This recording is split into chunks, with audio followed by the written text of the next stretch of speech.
What's up, Buffs Nation? What's up? What's up? What's up? It's Saturday at noon. This is Common Sense Buffs, and we are live once again, people. We're trying to make sure every Saturday at 12 o'clock we're here and we're on time. And that's because this channel is all about you, the people helping this channel to be successful. So we're back again with another Saturday Live. Come on in here. Come on in here. We're going to give you the official new countdown of the Saturday Live debate show by Common Sense Buffs. Let's get right into it.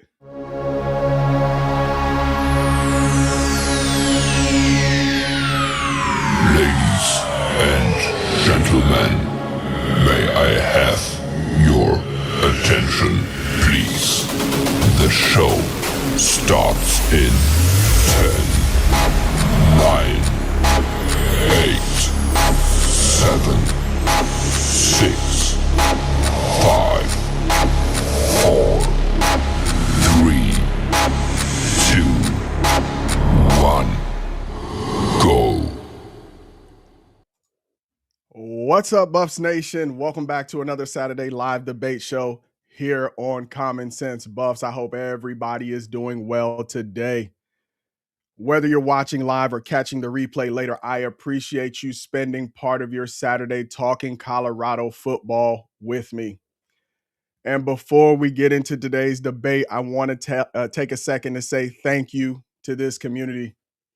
This channel has been growing fast, and that's not because of me. It's because of you. The comments, the likes, the debates, the conversations. Your engagement is the reason this channel is successful. And because of that support, I am proud to officially launch super chats, super thanks, and channel memberships. There's more to come on that, but it's perfect timing, y'all, that you guys could come in here on this show and show some love and support the channel. So if you enjoy the content and want to support the channel, those are some of the options that are available. But whether you support that way or simply show up, watch, comment, and debate, you're part of what makes this community special. So from the bottom of my heart, thank you, Buff Nation. Now, before we jump into football today, I want to take a moment to acknowledge something much more important than the depth chart that we're going to be talking about. And that's that the Colorado football family recently suffered a heartbreaking loss with the tragic passing of former Buffs quarterback Dominique Ponder. My thoughts and condolences go out to his family, his loved ones, his teammates, and the entire Colorado football community. Moments like this remind us that this game is about more than wins and losses or debates about who should start. It's about people who wear the uniform and the legacy that they leave behind. So today, right now, we take a moment to remember Dominic Ponder and honor his memory. May his legacy live on.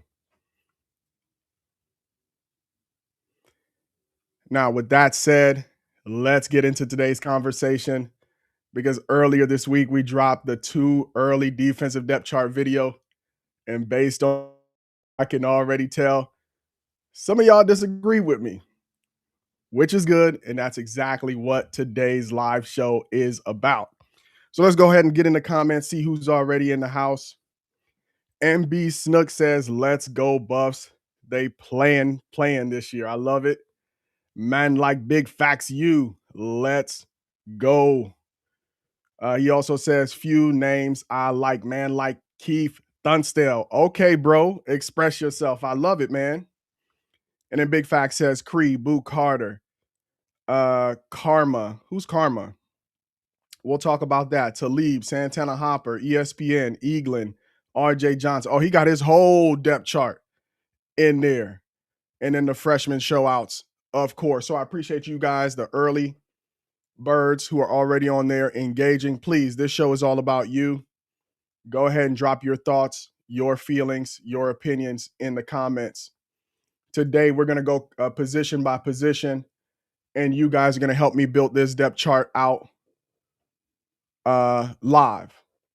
Because when I built this depth chart, the first week of practice hadn't started yet. So this is a perfect time between Thursday and today. We had a couple of practices, of course, on Well Off, the pregame show, and Reach the People Media. They keep us informed about what's happening behind the scenes with the team, which I love and I appreciate. Otherwise, we'd just be guessing, right? But the fact that they're putting out videos basically every day now that the team is back and practicing spring ball, I really, really love it. So I'm going to go ahead and share my screen, guys, and we're going to dig into some of your comments and some of the early disagreements that you guys had with the video. And then we'll get into building this depth chart together on this live. So let's go there and see what you guys were talking about this week. All right, let's go right here. Give me a 1 in the chat if you could see my screen. Give me a 1 in the chat if you can see my screen. So this is the video we dropped on Thursday. This is the depth chart as I had it on Thursday. We're going to see that today some of this has changed because of the guys who had a good week of practice. Okay. And some of the comments, Troy Blee said, this is my favorite new Buffs channel. Keep up the great work, bro. I appreciate that, Troy Blee. Seth Dennis said, Cree had 5 picks in the last 2 practices. We're going to talk about that. Keith Thunsdale, of course, always supporting. Awesome work. So proud of you. Thank you, sir. As you guys can see, we're making strategic investments, improving the live stream experience for you. So if the sound sounds good, and not seeing the screen. Okay, you can't see my screen. Is that right, everybody? -1. Okay, that means you guys cannot see my screen. All right, let's try that again. New system. As you guys can see, the show is now being powered by EV Mux. Last time we went live straight through YouTube, and they dropped the stream. So that's why I'm trying a new platform to make sure that the stream and the audio quality looks good. Let's try that again. Okay, now here we go. Now we're cooking. Now we are cooking. You should be able to see my screen.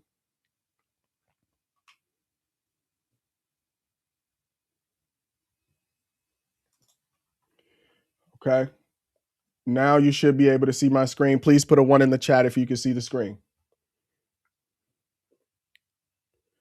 All right, so this is the video. This is the depth chart as I had it. Still can't see the screen.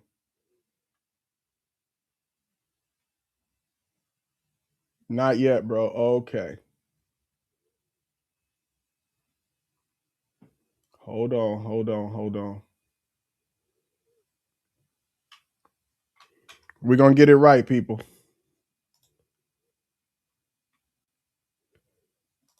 No.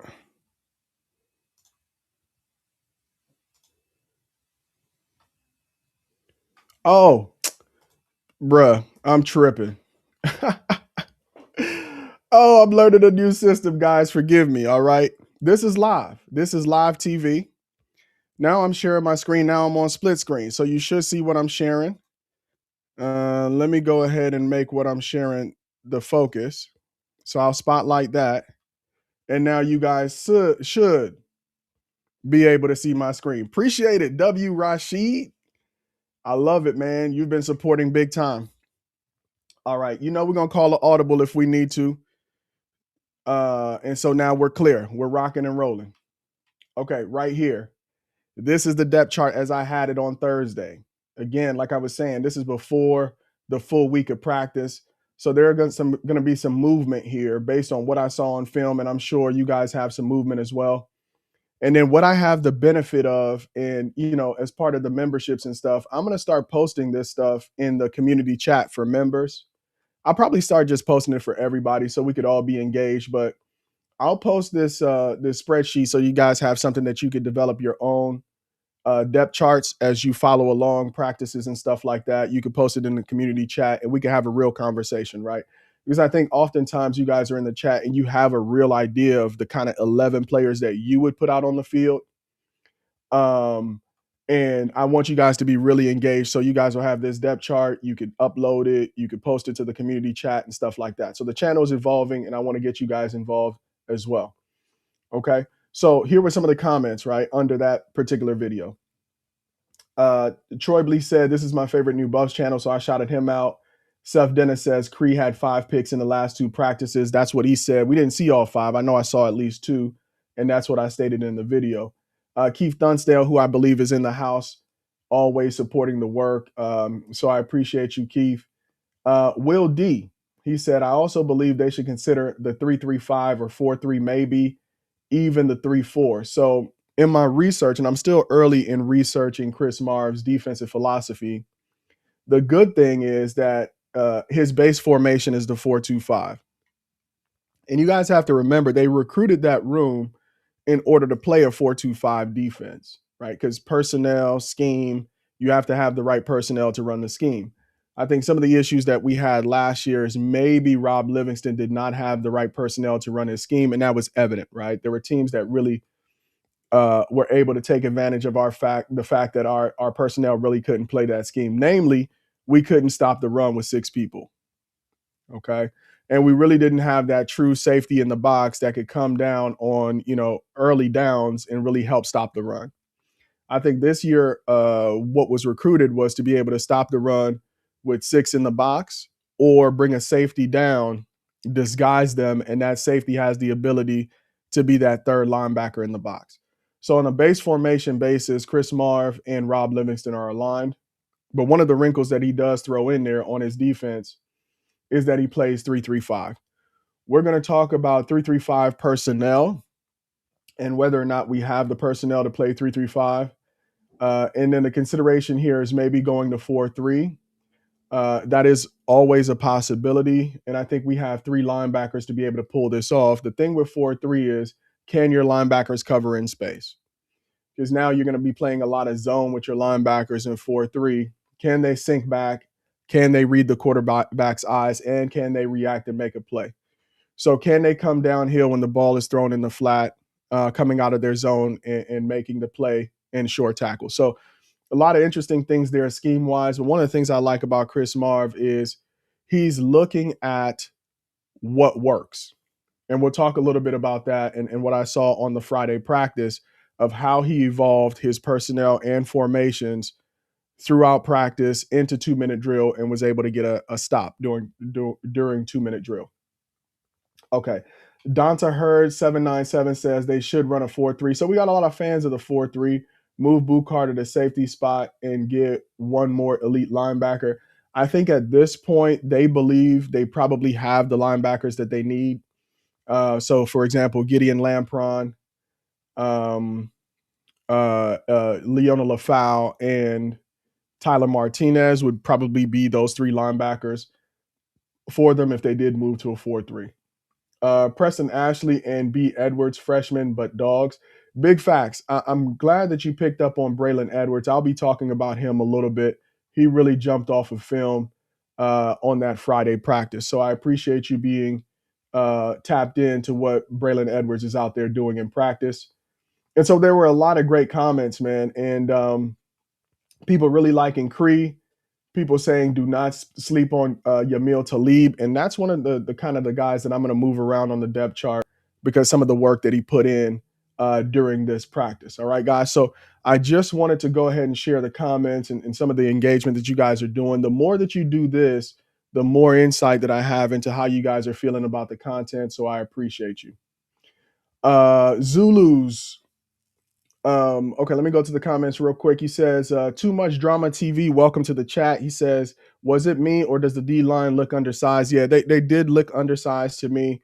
You'll see how I try to address it from my theory initially in my depth chart. But my depth chart kind of got shooken up by the play of some of the edge rushers during practice. So you'll see some of those changes that I'm making.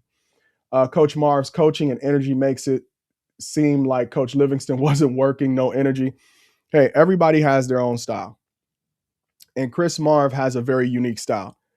It's almost like he's still playing, right? He embodies the classic player coach, somebody who played the game of football, understands what it means to put a defense of 11 guys out there who really want to do a job, right? And that's what he's motivating them to do to get that emotional charge that you need to play defense. Defense is a very emotional part of the football game, right? You need high emotion guys, high intensity guys that want to make plays. Offense is much more cerebral, much more timing, and in my opinion, doesn't require the raw emotion that you require to be a defensive football player. And you love to see a defensive coach out there showing emotion to get his guys going. All right, so I'm gonna try this again, guys. I'm gonna flip a little bit now, and I'm gonna go to the depth chart. And the first thing I'm gonna do is I'm gonna give guys who had a great week of practice their just due. I'm gonna give them a gold star. I'm gonna give them a gold star. All right, so let's go ahead and find this right here, the depth chart. And again, guys, I am learning this system, so forgive me as I work my way through. This is live, okay? So guys, let me know if you can see my depth chart here and if it is legible. If not, I'll try to zoom in a little bit. There we go. This should be a little bit better. Go ahead and give me a 1 in the chat, a thumbs up in the chat if this is a little bit better for you. So what I did now is, one of the things that's hard is because the player names are not on the back of the jersey in Colorado. They have their social media handles on the back. And so it took me a while to really figure out who's who here, right? Because I had to find out whose number is what. So when I post this in the community, if you guys are not part of the Common Sense community, go ahead and look for that community page, because now you can follow the players based on their jersey number and know who's out there making plays if you're not so familiar with their jersey number. So that was one of the first updates that I made to this depth chart, and that you guys might find useful when you're watching the highlights. Okay, so what we're going to do is start down here in terms of the starters. Now, all of this is fluid, guys. This is spring ball. This is not who I'm saying is going to run out there against Georgia Tech.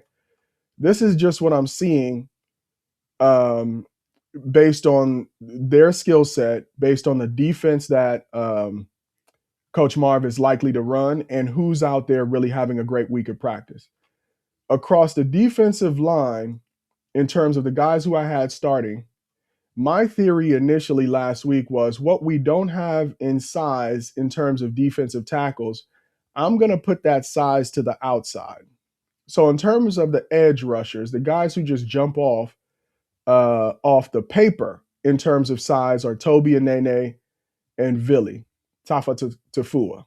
Okay, so that's how I set up my initial line with the goal of really stopping the run. But watching practice, a few things got confirmed. That I was right about Toby, that I was right about Ezra, and that I was right about Santana Hopper. When the ones who I perceived to be the ones were running out there, these three guys were running out there. The one guy who wasn't running out with the ones and was running out with the twos was Vili Tafua. Now, that does not mean that he cannot play himself back into this starting role. But what Chris Marv and I believe what Brennan Marion are doing is they're trying to figure out their best 11. I mean, it's only 1 week of practice. It's only 3 days of contact, so it's still really early. So one of the guys that I'm going to give a gold star to here in terms of having a great week of practice is Toby Anene. I think we have our real anchor edge player who's going to run out there, and it's going to be the guy that they can trust. And I think Chris Marv made a comment during practice about consistency. And I think that's what Coach Prime harps on all the time. It's not about you making splash plays every once in a while. Is can we rely on you every single down to go out there and make us a play? And I think we have in Toby Anene that consistent edge to go out there and make plays. Okay. Another guy that kind of played himself into the first string for me is Manny Eziogu. Okay. And the reason why I had him second as a rotational piece here is because he didn't have that size that just jumped off on paper. So, in terms of my theory of trying to build a line that could stop the run, I had our guys who I thought added size on the edges, but it's not the size of the dog in the fight, it's the size of the fight in the dog. And I think we got a dog here that may not be the biggest guy, but he definitely has some fight in him. And I think he's going to really develop into his body. I think he's 6'2" plus, 240, 245 pounds, running a 4.4. If he continues to grow into his body, he's going to have that combination of being a great pass rusher and a run stopper as well. So I love what I saw from Manny Eziogu. Some of these guys, because the clips are so short, I really couldn't see in-depth play from any of them. But another guy who is out there making plays, mainly because I'm hearing his name get called by coaches, so I'm going to go ahead and give him a gold star here, is Yamil Talib. This is probably one of my biggest underestimations here of the entire depth chart when I built it. As you can see, I had him here fourth behind these guys. Villy, Lamont Lester, who I think is a real diamond in the rough. Kylan Salter, who's new to the edge position, former linebacker. And then I had him here. I think he's one of the guys when I get to shifting this depth chart that I'm going to move up. Okay, I think I'm going to move him up at least one spot. So that means somebody else is going to get moved around. And we'll talk about who needs to move around based on your perception as well. There was somebody on the D line that made a play. I don't know if it was Dylan Manuel or not. I can't really tell. Again, these guys are not usually on the camera long enough for me to really see, who's making plays, right? Because I'm just now getting used to their numbers. So before I move anybody on the interior or really say they had a good week of practice, I need another week to look at them.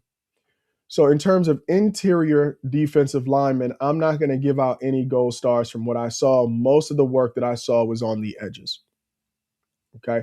All right. Too much drama. I appreciate it. Hey, guys, get in the comments, please. Can you challenge me? Can you let me know if you're resonating with my thinking, if you think this is real ball talk, this is real analysis? Oh, my man Cam Duncan came in. He came in bucking. Too much drama says, do we have any more scholarships available? We need 3 more defensive tackles, in my opinion.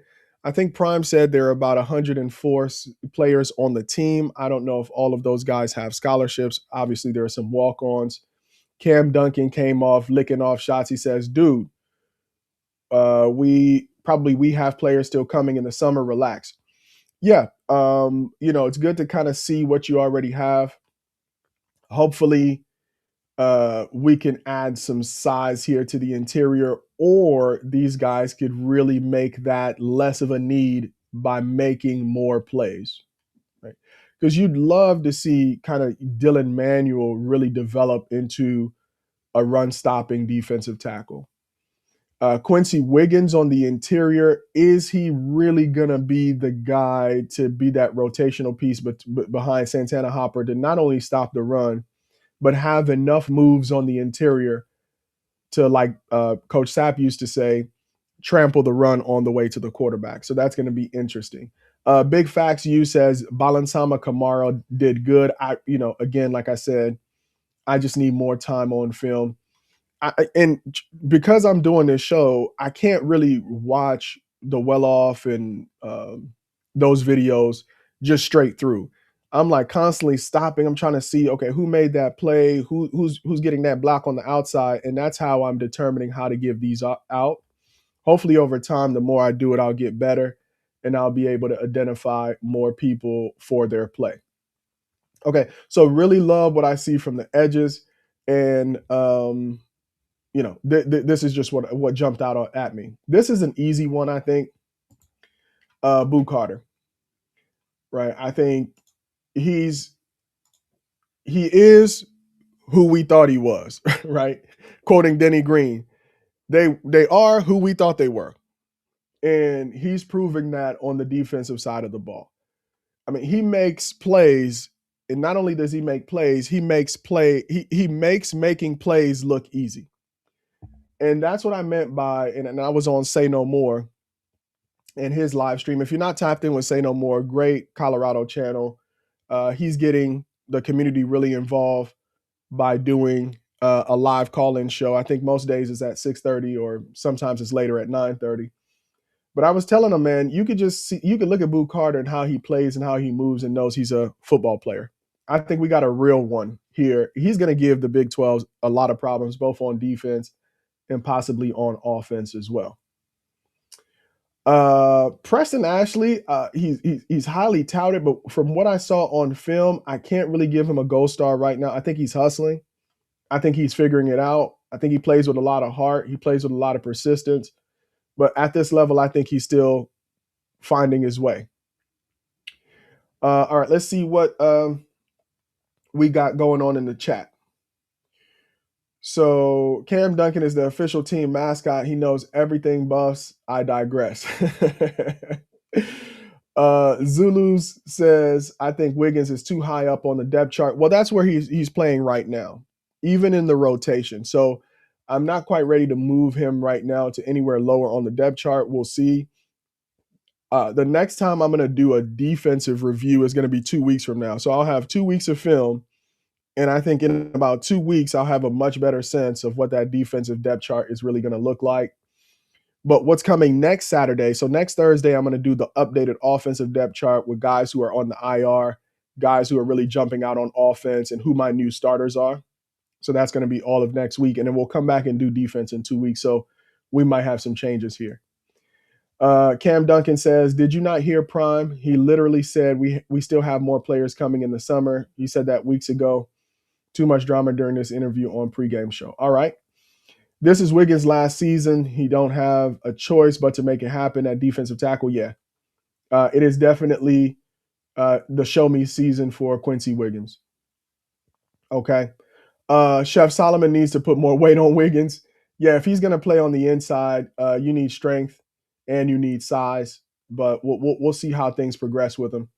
Yeah, Preston is giving max effort, just needs to make more plays, but he's on the way. Yeah, I mean, he's a freshman. He's a freshman. A Dizza Digital, man. Hey, man, an early supporter of the channel. Dizza Digital, thank you for tapping in. You're usually tapped in on the lives. I appreciate to see you back. It's not about size, but strength and leverage. BJ Green and Nwankwo. Hey, man. Two things can be true. You can need strength, you can need leverage, but you can also need size. So I'm not debating that what you're saying is true, but I don't think on a football team you want to have an either or discussion.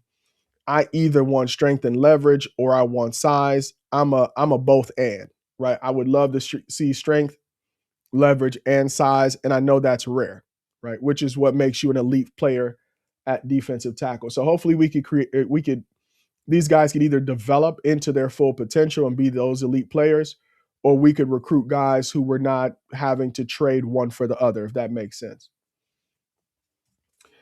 So far, it's only one show out at slot. Okay, when we get to talking offense, we'll talk about that. Actually, size doesn't mean anything on the D line if you don't understand those concepts. Exactly, BJ Green and Nwankwo. Yeah, I'm not disagreeing with you guys. You can't be a big dude that can't move. You can't be a big dude that doesn't have leverage. But, I mean, you're going to be playing against guys who are, 350 pounds.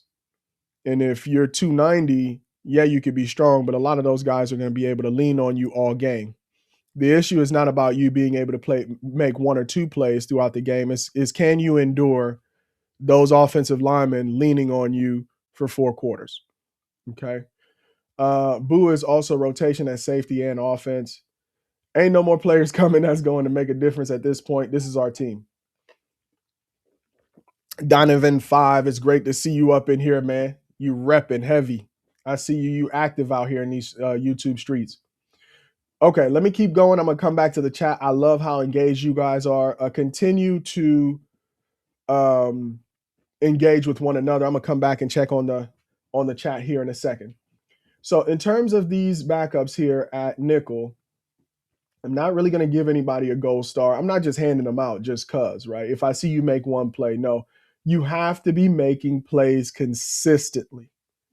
Consistently. All right. So let's go here. Justin Eaglin is a guy who I have high hopes for. I think he's going to be a real playmaker on the outside.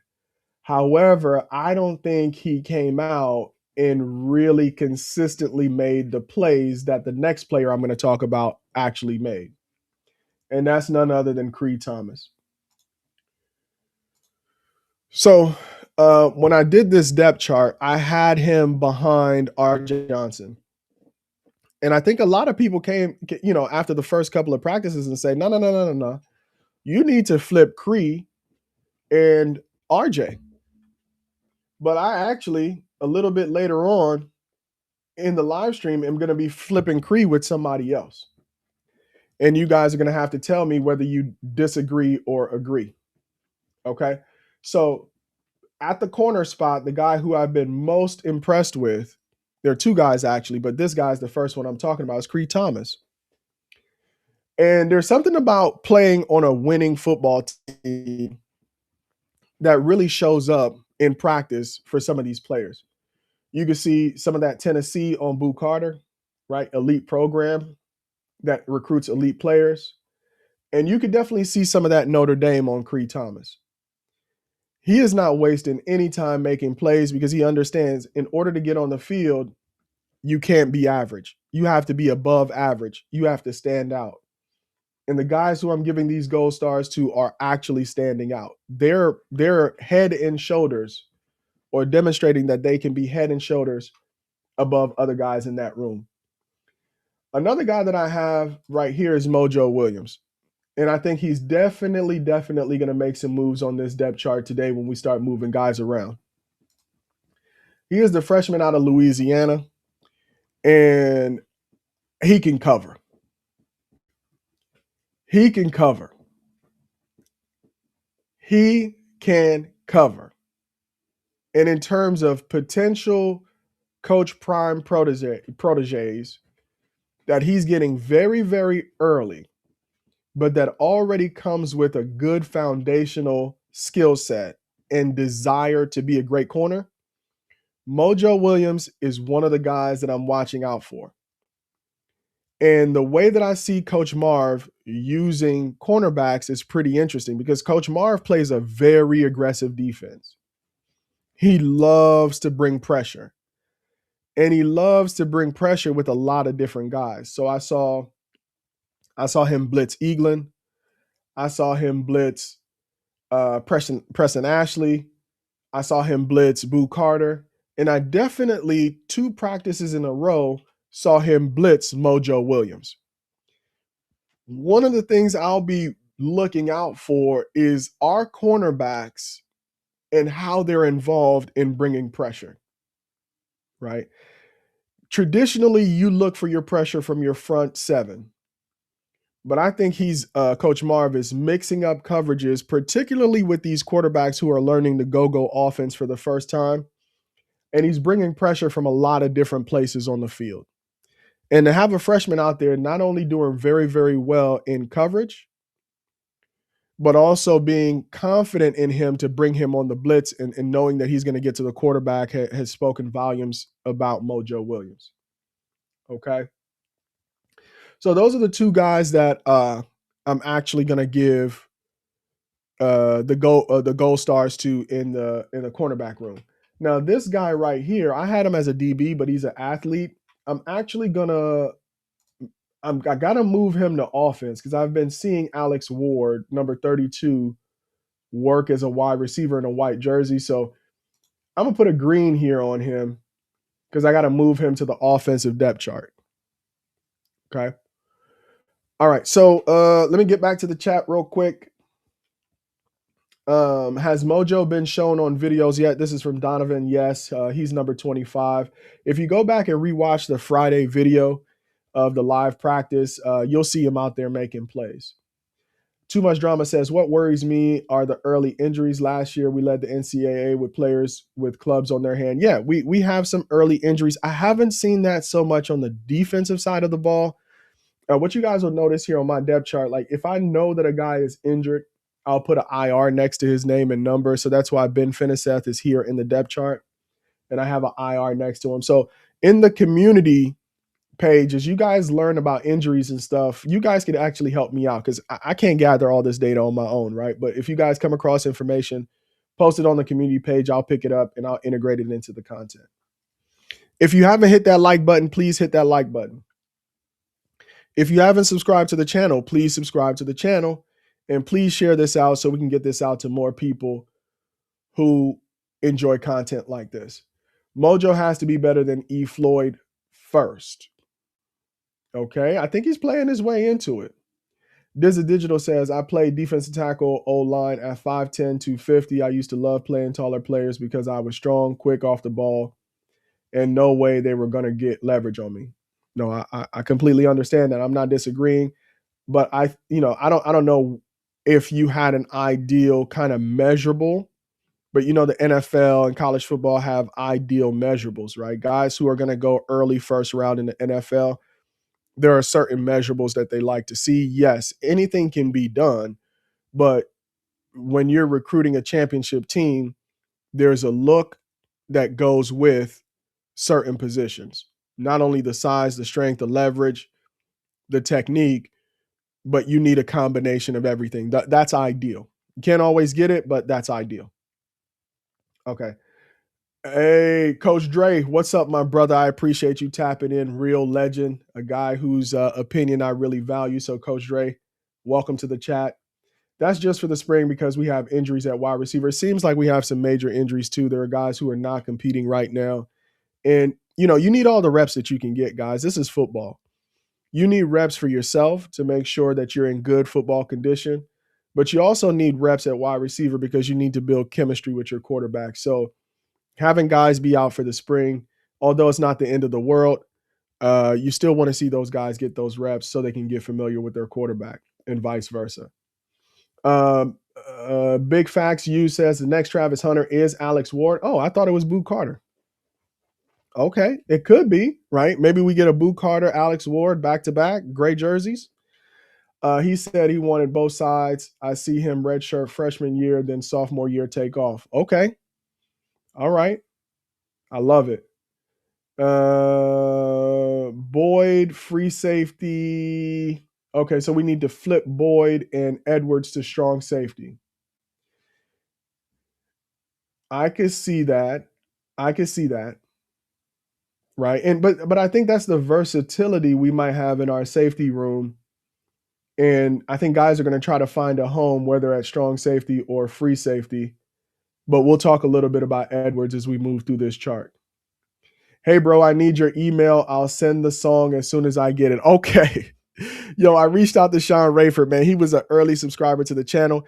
I told him I needed the intro, man, but I needed something grown and sexy. If you don't know Sean Rayford, man, he's the guy on the saxophone, right? He has a band, and I'm sure you do weddings and everything, right? All the stuff that you'd want to love somebody who can play the saxophone to help make your event a success. So big shout out to you, Sean Rayford. I'm gonna get my email to you, man, and we can connect so I can have some intro music on here. Coach Dre says it's called the eye test. Are you talking about, the eye test when it comes to football players, right? Boo Carter passes the eye test. Size, strength, leverage, technique, no doubt. You're looking at a football player. Cole Mathis on the other end, and this is not a knock on him, it's like, okay, well, we know he has heart. We know he's going to play hard, but there's a difference in the eye test when you look at the nickel spot, Boo Carter and Cole Mathis. That's what I'm talking about for the people who are. That's about the best illustration that I can give you guys. If they move to 4-3, Boo moving to safety. In a 3-3-5, Boo plays nickel. Boo always on the field. Yeah, Boo has to always be on the field. But I think at the nickel spot, you put him where he could be a problem in both the run, the pass, and bring pressure. When you have a Boo Carter so far off the ball, you need the ball to get to the second and third level before Boo Carter is involved. At the nickel spot, he could be involved at the first level, right, where he's right there on the line of scrimmage, and he's creating disruption for the wide receiver right off their route. He could also play prominent in the run game, but you can also blitz him from the nickel spot. From the nickel spot, he can also be there at the second level, right, if you have him playing off the ball a little bit. So a guy like Boo Carter, I love to see close to the line of scrimmage because he could do so many different things for you well. But that's just my opinion, right? I may or may not be right. And it depends on the formation as well. All right, I'm going to take a quick drink, guys. Hit that like button, hit that subscribe button, hit that share button. If you're resonating with the content, go ahead and show some love. All right. Man, Coach Dre, you getting a lot of shout outs, man. You're a legend. Appreciate you being here. This is a digital common sense. You are correct. I didn't have the measurables, but I did receive a walk-on offer from a Big Ten school to convert to linebacker. Yeah, that tends to be what guys who don't necessarily meet that height requirement have to do. Don Parlay, I'm in here late, but I'm here. Hey, Don Parlay, man, pop your collar one time, man. It's good to see you. Is Eaglin hurt? I do not believe so. Big LT. Oh yeah, LT in here. Oh yeah. That is that LT? What's up, my brother? Hey, early subscriber, man. LT, appreciate you being here. We need to learn a fight song. How you feel about that? Hey, man, whatever it takes to win, right? And I think tradition is there to be honored and is there to be preserved. And I'm sure the players are going to figure out a way how to integrate tradition into their culture. So we'll see. Boo Carter is our next two-way player. I 100% agree. He's going to be a problem, dog. And three-way player, actually, because he's going to be in the punt return game. So he's going to be making plays on defense, making plays on offense, and he's going to be making plays in special teams. And even if you're using Boo Carter as a decoy, it works out well for everybody else on the offense. Because every time he runs out, guess what? Camera's on Boo Carter. Defensive coordinator's attention's on Boo Carter. But you're going to see Boo Carter so rarely that you're not going to have time to scheme for him. You may have one or two reps when you have a Boo Carter in the game, but where are they going to line him up? Could you line him up in Wildcat? Could you line him up as a running back? Could you line him up as a wide receiver? Could you run a reverse with him? Right? You could do a lot. Can you run a screen with him? So he's going to give defensive coordinators a lot of things to think about when he's out there on the field. I think we should get 2 back-to-back winning seasons before the fight song. Got to create a winning culture for the song to even fit. All right. I don't even know the words. We might have to pull that up at some point. Coach Dre says, from what I've seen, we playing 4-2-5. Yeah, I think that's Mars-based defense. Believe we will also see 3-3-5. Yep, definitely. Man, Coach Dre, you getting a lot of love, man. And I appreciate that. That speaks a lot to your character and the way that you contribute to the community. So everybody here is welcome, guys. I appreciate you guys being tapped in. Let's keep this thing going. All right. Next level. Gideon Lampron. What I like to see from him is his ability to go sideline to sideline. We all know we need to stop the run. But when you stop the run up the gut, teams are going to try to get around the outside. What I love from Gideon's tape is he has a high motor. He's going to play sideline to sideline. I think he's really solidifying himself as a starting linebacker. What you'll notice about Gideon Lampron is Coach Marv is trying to figure out his 11 best players. And in the last practice, the full contact practice, you've seen Gideon Lampron alongside Leona LaFau, but you also saw Gideon Lampron alongside Tyler Martinez. Even though Marv is switching players at starting linebacker, the one player who remains consistent is Lampron. And so for that, I'm giving him a gold star here. Another guy who I'm going to give a gold star is Gage Goldberg. Now, when I dropped this video on Thursday, One of the commenters said, I had Gage Goldberg too high at this third spot. But Gage Goldberg is really developing. Now, he made a couple of splash plays in 2025. But in 2026, I think is his year to really make the case that he should be on the field. Now, some people be like, nah, I don't see it, man. We got the standout freshman. We got, I think Carson Crawford. Listen, watch out for Goldberg. Watch out for Goldberg. Now, there's a couple of things. Sometimes in football, you need smelling salts. You need to run into somebody that wake you up. If Gage Goldberg is going to have to get on the field, he got his smelling salts on Friday, and he got it courtesy of Damian Henderson. He came up, he made contact. Damian Henderson went to the ground.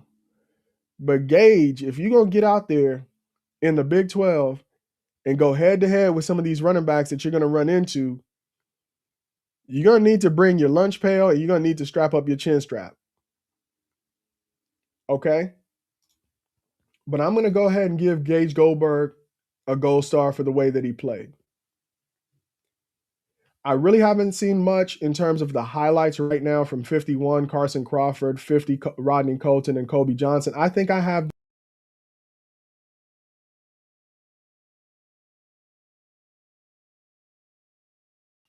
And this final shuffle that I'm going to give you guys, when I start moving guys around on this chart, is based on who Chris Marv ran out on the field in 2-minute drill. The real reason why I think your 2-minute drill defense is a mirror of who you think might be your starting defense is because that's when you absolutely need a stop. And when I shuffle this, I'm going to show you who I saw on the field when Chris Marv really needed a stop. Okay? All right, let's move on to free safety. Nathan Mitchell, I think when the week started, was playing behind Jaden Hardy. I think he definitely, and I had him in the starting spot. I'm going to keep him here and give him a gold star. He's proven, and what we lacked last year, to be a guy who could take away the football from the offense. He's a great read and react football player. I think the interception that he had was definitely reading the play, understanding where he needed to be, and positioning himself to get an interception. I really love what I saw from Nathan Mitchell. He's hustling to the ball as well. And he wants to play, guys. He did not come from New Mexico State, regardless of some of the other names on this list, not to be on the football field. Okay? Not to be on the football field. So I'm giving him a gold star. Another guy that you guys mentioned, in terms of impressive freshman, based on 1 week of practice, is Braylon Edwards. Oops. In terms of the freshman class, I think Preston Ashley was one of the guys who a lot of people talked about. There are a lot of guys on offense who were talked about a lot, but this guy, Braylon Edwards, I have him at free safety right now out of Duncanville, Texas, has really, really impressed me. Coach Dre said Caleb is balling out on offense. I definitely agree with that. Samba, welcome, man. It's good that you're here. I appreciate you joining the chat. I've always said Caleb would make a great nickelback. On defense? Nathan has definitely shown out. Yeah, I agree with that. Nate Mitchell, I had Hardy early week, but after yesterday, I have to go with Nate. Yeah, same thing. I had Nate all along, but when I saw that Hardy was starting, I had some question marks about, man, was I wrong? Did I read this wrong? But I based a lot of this on previous production. So I'm glad that at least based on previous production, Nate's production at Colorado is matching what he did at New Mexico State. But I was talking about Braylon Edwards. He for me is giving me, and this is high praise right here. And I know it's only been 3 practices, but he's giving me the eye test, similar to like a Boo Carter eye test. He may not necessarily have all the measurables because he's still a freshman. He has to grow into his body, but watch out for this kid right here. Watch out for this kid right here. Okay. I want to move him, but at free safety, I need to see more to move him. Now, somebody in the chat suggested I could possibly put him on this side and move Jaja over. If I'm moving him over here, this gives me an opportunity to move him this week. Because I certainly think the play this week puts him, if I were to move the 2 guys, would definitely squarely put him in the number 2 spot behind Randon Fontenette. I might just do that because I think he really earned it this week. He's making plays in the run. He's making big hits in the passing game, so I really like what I'm seeing from him. And I'm not really quite ready to give out any, like a gold star here. These guys are playing hard. Randon Fontenette, I think he recovered a fumble that was caused by Nathan Mitchell. So you love to see a guy run into the ball. Jaja Boyd, I think this is the second guy who got his smelling salts moment. I think he came in there trying to figure out what Richard Young was about to do, and he found out the hard way. He found out the hard way. Right, on that long run that Richard Young had. He was the first guy there to meet him, and it didn't go the way he wanted it to go. But hopefully that wakes you up. And what Brandon Marion was telling the quarterbacks, hey, this is full contact. This is football. This is violence. This is violence. This game is a violent game. If you want to get on the field, you're going to have to be a violent player. And I think for Jaja Boyd and Gage Goldberg, they felt it a little bit. They're going to see it on film, and hopefully next week they're going to bring that violence, right? Because if I'm Goldberg, I got to get my lick back next week on Henderson. I got to. And if I'm Jaja Boyd, I got to get my lick back on Richard Young. There's no way you could do that to me, and I'm not plotting on you next week. Run that play again if you want to. I'm crashing out. He has to crash out the next time he runs into Richard Young. Okay? All right. So I'm going to go to the chat one more time, and then I'm going to start moving some people around. If you guys are loving the content, if you're enjoying it, you're taking time out of your day to be here with me, I appreciate that. I do not take that for granted. Please hit that like button, hit that subscribe if you haven't already, and go ahead and keep it live in the chat. Okay. Coach Prime was out there giving more coaching to Hardy than he had to for Mitchell, from what I observed. Yep. I mean, he's investing in these guys this year. Goldberg, that type of hybrid defensive player to play against bigger offensive linemen as well as play in space. Yeah, I think Goldberg is pretty good in coverage from what I saw in 2025. So for the folks in the chat advocating for a 4-3 defense, I could see Gage Goldberg being your guy as a cover linebacker of all these other guys. One of my concerns here for Tyler Martinez is he doesn't have the speed, guys. He's a great run stopper. But unlike Gideon Lampron and possibly Gage Goldberg, the sideline to sideline range is what concerns me here for Martinez. If you guys agree or disagree, let me know. Oh, yeah, Dom, I don't have Boyd over Fontenette. Most of these positions are solid, just looking for depth pieces. Okay, appreciate that. Marion has his way with words. He can say 3 words, but they're so meaningful. He knows how to motivate his players. If Creed keeps this up, he will start at cornerback. Eaglin and RJ will fight it out for the other spot. Coach Dre, do you have a crystal ball? Because I think you're seeing into some of the movements I'm going to do here. I'm advocating for 3-3 now. If you're advocating for 3-3, then you really need to be confident in who your nose tackle rotation is going to be. And for nose tackle, the guys that are comfortably over 300 pounds here are not even comfortably for Dylan Manuel. I think Tyler Moore, Cedric Smith, and Samu. Who would you start at nose in a 3-3-5 defense? And this is the issue with size at this point. Yeah, we got guys who can play with leverage, but Do you guys feel like we have a block bully here who could take on 2 and 3 blocks and still hold the line and you can't move him? He's like a tree stump.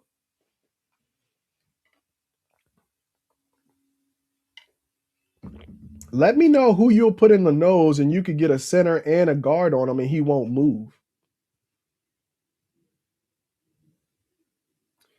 Sean Rayford says whoever 99 is getting mauled. Yeah, I saw the coach getting in his face.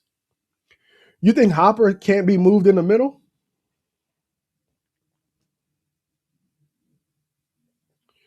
That's the thing about the 3-3 guys. We got to find a guy or some guy has to emerge where you could put him on the nose and he could get double teamed all game.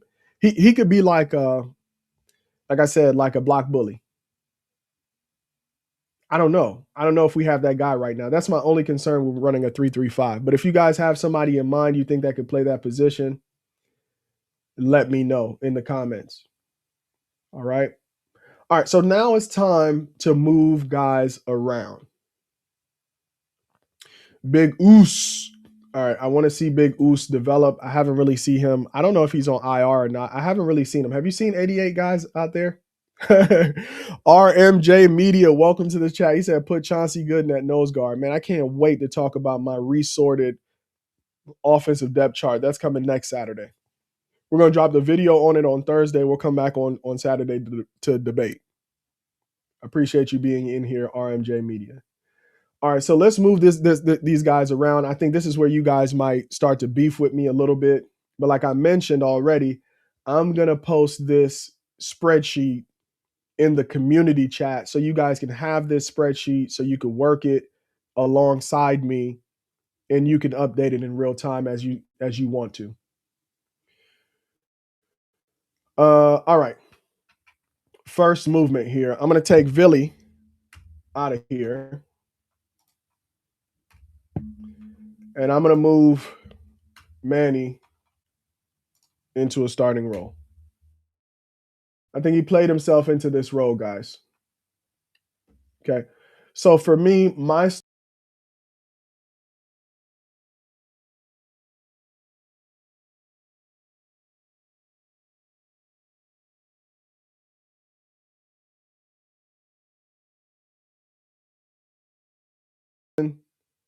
Santana Hopper and Manny Eziogu.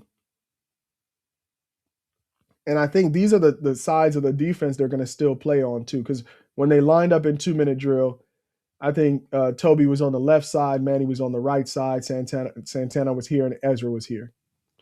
Now, the thing about D-line is this is one unit, guys. Just like offensive line, you got to find the 4 guys who could play well together. Right? In the trenches, you guys are playing as one unit. Okay? So as a unit, a 1, 2, 3, and 4 unit, I think this is the unit I'm running out there right now based on the first week of spring ball. And it was like 2-minute drill, right?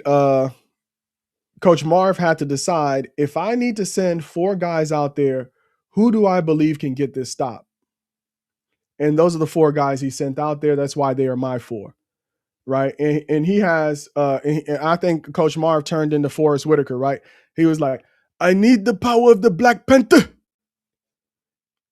I need the power of the Black Panther. Because he sent 3 Africans out there to stop this run. Okay. He put 3 Africans on that D line to stop the run. And I love to see it. All right. Now, I moved Villy back 1, but I still think he's a good player and he's going to continue to develop. I still have him in that second spot. Now, the one guy that I'm going to move up, and maybe you guys might dispute this, is I also saw Kylan Salter getting a lot of reps alongside Villy. This is not me. This is what I saw the coaches do.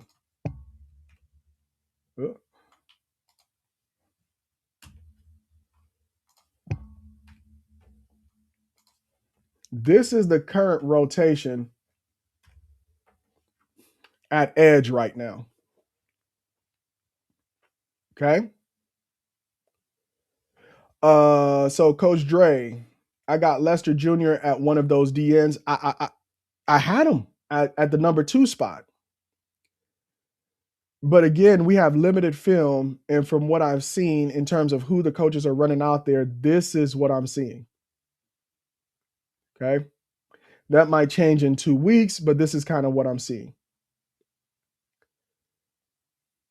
These are the pairings that are running out there together. Coach Drace, I'm with you on that comment, but I believe Lester Jr. before the spring is over. Maybe. This is very fluid right now.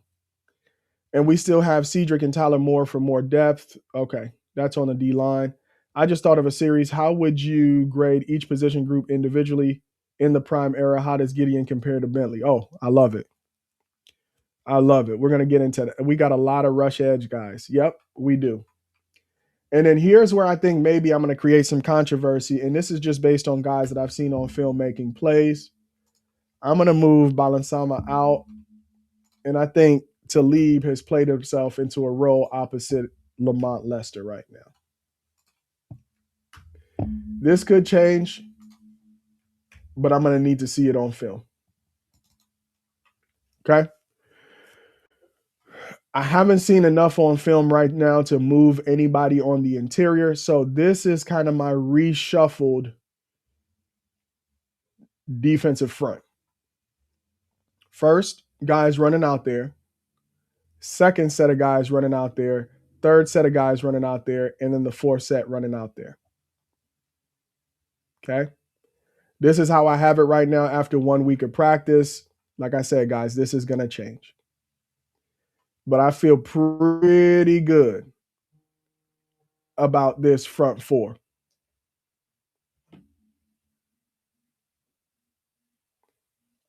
I feel pretty good about this front four. Coach Dre agrees with me. If you disagree with me, please put it in the chat. I think we can stop the run with this right here. And we could bring pressure on the quarterback with Toby Anene and Manny Eziogu, which you guys saw them get to the quarterback multiple times and get sacks in critical situations. All right. I'm not making any movement here in terms of the nickel. I think we got our starting nickel here. And some of you are suggesting you can move him all around the field. I do agree, but I like him close to the line of scrimmage. I could do a lot more with Boo Carter close to the line of scrimmage. Okay. Now, this is one of the areas where I need to make room for a playmaker here. At corner, I'm going to move Creed Thomas here as a starting corner. And I'm going to create a battle here between Justin Eaglin and RJ Johnson. I think somebody suggested that I do that in the chat. I was already thinking that. I think maybe it was Coach Dre. Oh, there's a little bit of this cut off where you guys can read the names. Right. So in the cornerback room, this is the first change I would make. Creed Thomas is now, I feel pretty strongly about, one of my starting corners after 1 week of practice. I'm going to keep RJ here. Not so much because of RJ in coverage, but I think RJ is looking pretty good in run support. Okay. What I will do now, and I think some people might say that I probably should move this guy a little bit higher on the depth chart, but he's still a freshman. It's only been one practice. So what I'm going to do is I'm going to move Jason Stokes back, and I'm going to move Mojo Williams up one slot. I know, and from what I've seen, he may be up maybe 2 spots, but it's just 1 week of practice. So this is how I'm going to resort. Okay. So I think after 1 week of practice, Mojo Williams has moved up at least a slot. I can't really put him ahead of Eaglin yet because of experience. And I think RJ is still very competitive here. I like what I'm seeing from Emory Floyd. Makari Vickers kind of say in his same spot, and Paul Omadia stays in his same spot. Okay. All of these guys, especially Mojo Williams, can play himself further up in the depth chart if some of these guys slip up, right? If an Emery Floyd comes out and has a bad week of practice, or Justin Eaglin continues to not really play up to his potential, I'd be willing to make this move right now. But this is all I'm willing to do right now in terms of the cornerback room. Okay. All right, let me get to the comments real quick before I finish this thing out. Coach Dre says, here's my thing about D-line is I don't care who starts because we rotate them in and out. Yeah, I agree. But, you always need a D-line to set the tone. And I think Coach Marv was saying something about what he liked about the team on Friday was their resilience, because when they came out, the offense was putting that belt to them, but they tightened up. But what he wants from the defense is he wants to choke out the offense right out of the gate. And if I want to put a team out there that's going to choke out an offense, that's really what I'm building, right? Who are you going to run into immediately when that whistle is blown on that first offensive snap, and you're going to have to really strap up? These are the guys that I'm putting right here. And this is looking pretty good right now. Across the front, right? Creed Thomas, Boo Carter, Manny Eziogu, Santana, Ezra, Toby, and RJ Johnson. I like that. That's kind of my first level. Samba says that side looks strong with Cree, Boo, Natine, and Manny. Yeah. Are you running over here?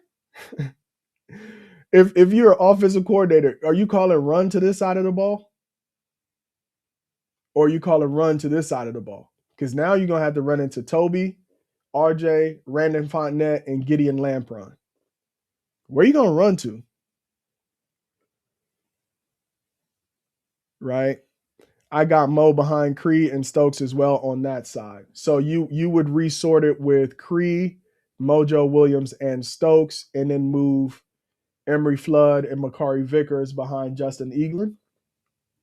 So Emery Flood would be third string, Makari would be fourth string. Okay. I think those guys are still young. That's the only thing, man. Game experience and, practice, yeah, you love to see it, but I can't really give, it's just 1 week. So I'll reward you for practicing well, but I can't really make big roster changes right now. Maybe 1 or 2 spots until you show me some consistency. All right, that's my only thing, Coach Dre. Okay, I like that, right? You run to this side, you're running into Boo, Creed, Natine, and Manny. You run to this side, you're running into Toby, Gideon, Randon, and RJ. I like that.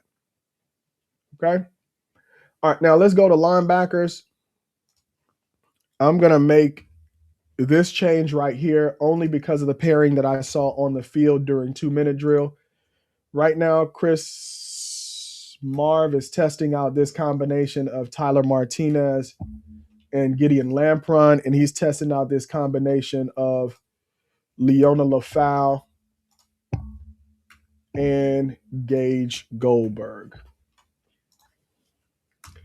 This is my resorted depth chart based on the combinations that I saw of linebackers in that 1 to 2 rotation. Okay. So Keith Dunstall says the blitz packages out of that group will be nasty. Oh my gosh. Yeah, it's going to be crazy.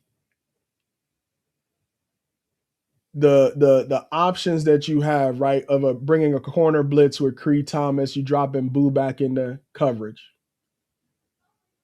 right? Or you bring Tyler Martinez, right, and Randon Fontenette. Or you bring Gideon Lampron and Boo Carter. Yeah, defensive coordinator's going to have to really think about it. They're going to really have to think about it. And that's why they're going to do their darndest to never be in 3rd and long against this defense. So in order for them to really get the kind of pressure I know Chris Marv wants to bring is they have to be able to stop the run. And that interior defensive line is going to have to be able to stand up. And one of the things I like is they're getting a healthy dose of how to play the run because they're practicing every day against Brendan Marion's go-go offense that is run heavy. See, last year, most of the time they were practicing, and of course, you have scout team that's supposed to run the other team's offense, blah, blah, blah, blah, blah. But right now, because they're installing both the defense and the offense, they're just playing against each other. This is Colorado's defense playing against Brennan Marion's run heavy go-go offense, right? Because that's what they're installing. And so they're getting a lot of reps at trying to stop the run. Now, the offense is being successful, guys. There's a reason why go-go is what it is and why Brennan Marion was brought in here. When you see the run game being successful, it's because they're creating a lot of confusion on that defense and forcing them to really talk about who has who. And if our defense can really learn to communicate and start to successfully stop the run, they're going to be a really, really good football team. Okay? All right, so we got our linebackers sorted. So right now, the front is Creed Thomas, Boo Carter. You see the line, R.J. Johnson, Gideon Lampron, and Tyler Martinez. All right, I'm not saying Leona Lafau is not going to be that guy, but this is just how they're working these combinations of players. I like Nathan Mitchell here. I'm going to keep Jaden Hardy here. I'm going to probably I don't want to change this yet. But watch out for a change on Braylon Edwards here. He's going to give Jaden Hardy a run for his money, man, in terms of play time. I'm just saying. That's how much I like what I've seen from him on tape. And then, of course, we're going to continue with Randon Fontenette here. Now, there was one play I was on Say No More last night we were talking about was that big Richard Young play. And the question was whether or not Randon Fontenette gave up on that play or he just took a bad angle. Me personally, looking at it, I thought he made a business decision after he saw what Richard Young did to Jaja Boyd in the open field. But you never want to see your last line of defense, any of your safeties, give up on a play. You cannot let the running back go for 40 or 50 yards if you're in position to make a tackle. Now, you can't bring the running back to the ground, right? So you could say, hey, if it was a bad angle, if it was a real game, he might have gotten a shoestring tackle. But because they're thudding and the coach wants you to just tackle, get your arms wrapped around a guy, you took a wrong angle, you didn't tackle him. But you got to make that play, guys. You cannot give up chunk plays in the run. It gave me 2025 flashbacks.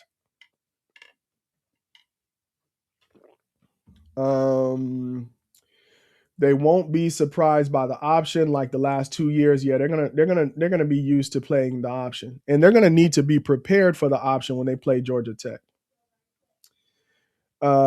Coach Dre says, comment, so you have Martinez in front of Lafau. I'm asking, I got ESPN and Lafau and Martinez and Goldberg together. Yeah, I think they're playing with this combination. We'll see what they come out with next week. I think this is still a very fluid situation here. And none of this stuff is permanent. This is just what I saw this week. And this is the final look that they put on the field during 2-minute drill. Okay, guys, so I appreciate you being here. You guys have rocked out with me for an hour. Hopefully this content has been useful. You feel like it's been thoughtful. It's been well reasoned. And I've made real considerations around football and who's making plays in order to get to this depth chart. Next week, we're going to be doing film review on Tuesday. I'm trying to figure out whose film we're going to review. Next week, we're going to be doing offensive depth charts and movements. And we're going to see who's moving around on the offensive depth chart, who's hurt, who's not competing, stuff like that. And then on Saturday, you can come in here and talk about the offensive depth chart. So like Coach Dre was saying, he feels like Caleb Mathis is making some moves, and I agree. All right, guys. So I pray the Almighty God is blessing you. I pray that he's keeping you in good health and that he is prospering you. And if you happen to be going through something in your life right now, just remember, hard times don't last forever. All right. So until next time, have a wonderful weekend. Peace.